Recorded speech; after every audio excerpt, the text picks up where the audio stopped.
Zoophobia का मतलब आप देख रहे हैं, जू माने हो गया क्या,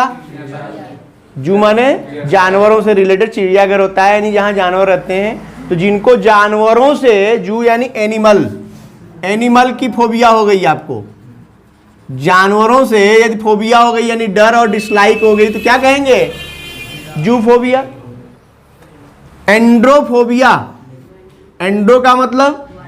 बॉय, एंड्रो यानी बॉयज, लड़कों से यदि आपको डर लगने लगे तो क्या हो गया, एंड्रोफोबिया। एंड्रो का मतलब बॉयज यानी जो जिनको लड़कों से डर लगता है उसको क्या कहेंगे, एंड्रोफोबिया। और गाइनोफोबिया, देखो गाइनो आ गया, गाइनो का मतलब क्या होता है, वुमन, यानी स्त्रियों से जिसको डर लगने लगे तो क्या हो गया, गाइनोफोबिया। ठीक है, या जो स्त्रियों को नापसंद करता है, होता है ना कुछ लोगों को स्त्रियों से एलर्जी हो गई, ठीक है। अब देखो पेडोफोबिया, अभी इसको पढ़ाया, पेडिया पढ़े थे ना ऊपर, आईएस, चाइल्ड से, यानी छोटे बच्चों से किसी को हो जाता है ना डिसलाइक, बच्चे हैं गंदे, तो क्या है ये चाइल्ड, इसी को पेडोफोबिया कहेंगे। यानी पेडो का मतलब पेडिया आया ना, पेडिया किससे रिलेटेड है, चाइल्ड से रिलेटेड है, तो वो फोबिया हो गई, उससे फोबिया हो गई, चाइल्ड से हो गई। डेमोफोबिया, डेमो का मतलब पीपल, लोगों से डर हो जाए, ठीक है, लोगों से यदि डर हो जाए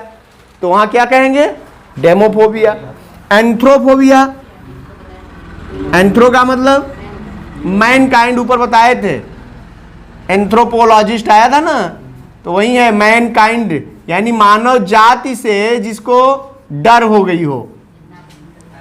हाँ, या ना पसंद करता होता है ना कभी कभी मानव जाति से, कहे मानव जाति इतना जो है गलत कार्यों में लिप्त हो गया है, लोगों में निश्चितता नहीं है, लोगों में विश्वास नहीं है, तो क्या होगा, धीरे धीरे आपको खुद ही मैनकाइंड से क्या हो जाएगी, डिसलाइक हो जाएगी, तो हो गया, उसी को क्या कहेंगे, एंथ्रोफोबिया। थियोफोबिया, देखो थियो, थियो क्या मतलब क्या हुआ, किसके लिए होता है ये थियो, गॉड के लिए ऊपर बताया गया है, तो थियो यानी हाँ थेई, तो वही है, थेई यानी गॉड, यानी गॉड से जब आपको फोबिया हो गई, गॉड से क्या हो गई, फोबिया, यानी ईश्वर से डर लगने लगा या ईश्वर को आप डिसलाइक करने लगे, तो उसको क्या कहेंगे, उसी को कहते हैं थियोफोबिया, ठीक है।